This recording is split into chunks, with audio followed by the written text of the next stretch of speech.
Seconds out, Ayman Khan here with Ade Oladipo. Ade, that was a brilliant effort from Leigh Wood until it switched in that 6th round, I believe it was.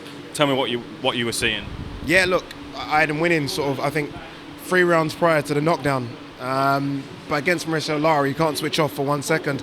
And I think we saw elements of that in that fight. As well as Wood was doing in those rounds, you almost felt like Lara was getting closer and inching closer to some big shots. But look, I think there's been debate. We've just had our debate on DAZN about the stoppage. Was Ben Davison right to throw the towel in? Look, you'd rather stop it early than stop it late. But you're here. It's a packed crowd. He's the champion. We've seen him get up off the canvas before. Remember, Michael Conley did it. I know this is Lara and it hits harder, but you do wonder if Ben knew there was only 6 or 7 seconds left, and I'm not quite sure he did. Would he have stopped it if he knew there was only a few seconds left? I don't know, but it's so difficult. You've got a second to react.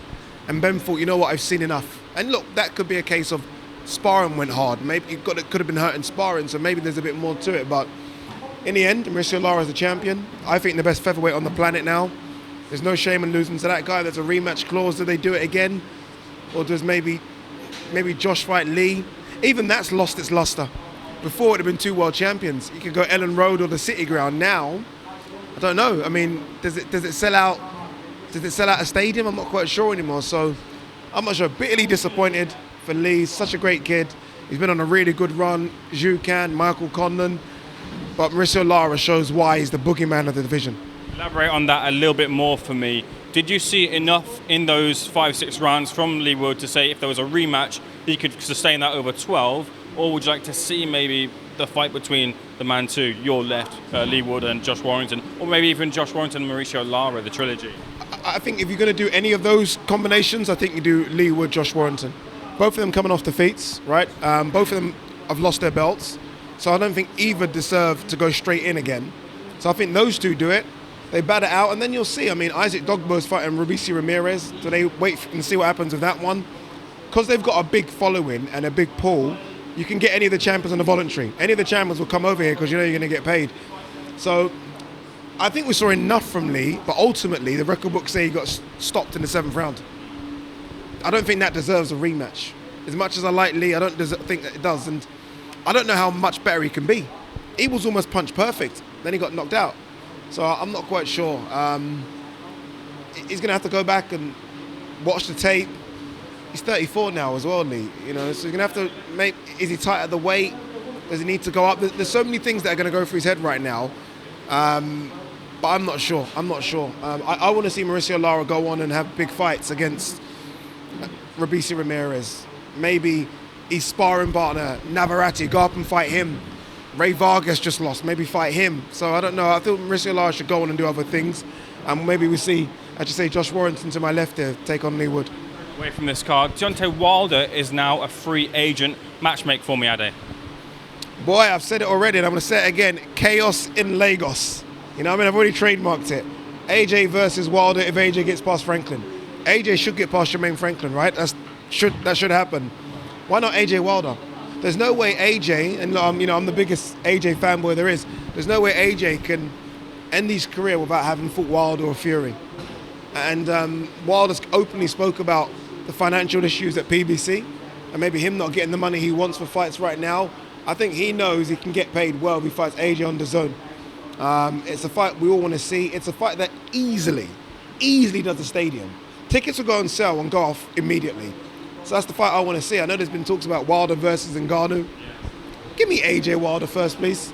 We've been waiting for that one for 5 years. Am I being too greedy? 2 former champions, both want their belts back, both want to be in big fights. That's the one I want to see next. So hopefully with now being a free agent, and look, Wilder's openly spoken the last couple of months about wanting to fight AJ, so he wants to do it now. Give us it. Give us that fight. And look, it'll be carnage. It won't go points. Someone's getting knocked out, but 2 big giants of men getting in the ring. I'm sold already. Have I not just told you a promo? Take my money. I want to see it. Final one from me, Ade. Next week, I believe it is, we're getting Jake Paul versus Tommy Fury. The winner is getting a WBC ranking, Ade. I'm going to let you rip. I mean, it's ridiculous, isn't it? It's ridiculous. I mean, like, there's so many things that WBC stands for, and I do wonder now what it stands for. There's absolutely no way Jake Paul is having his first fight against a proper boxer and that ranks you. And look, I get the Jake Paul thing, right? I cover Misfits for DAZN, so I understand that. But that's separate. We don't try and claim it to be quote-unquote real boxing. There's a massive grey area now. There's guys that are coming through that are 5 and 6 and 0 in the cruiserweight division who are fighting real fighters and have been for the start of their career that are never going to be ranked by the WBC. The only reason the WBC are doing this is so they can get a bit of that sanctioning fee because this fight generates a lot of money. It's nonsense. Now, there's no doubt they're going to print a belt for either the winner as well, aren't they? You know they're going to do that. It's ridiculous. And you know what? To be fair to Jake Paul, he doesn't even want the ranking. It's stupid. I remember when they tried to give him a belt. I think it might have been the WBA convention. He don't want it. He's like, I don't deserve this. What are we doing? So yeah, they're playing around with a sport that's so serious, and this is the reason why real hardcore boxing fans get onto it a lot. You know, I'll try and defend it, but I can't when things like that happen. Just let them fight.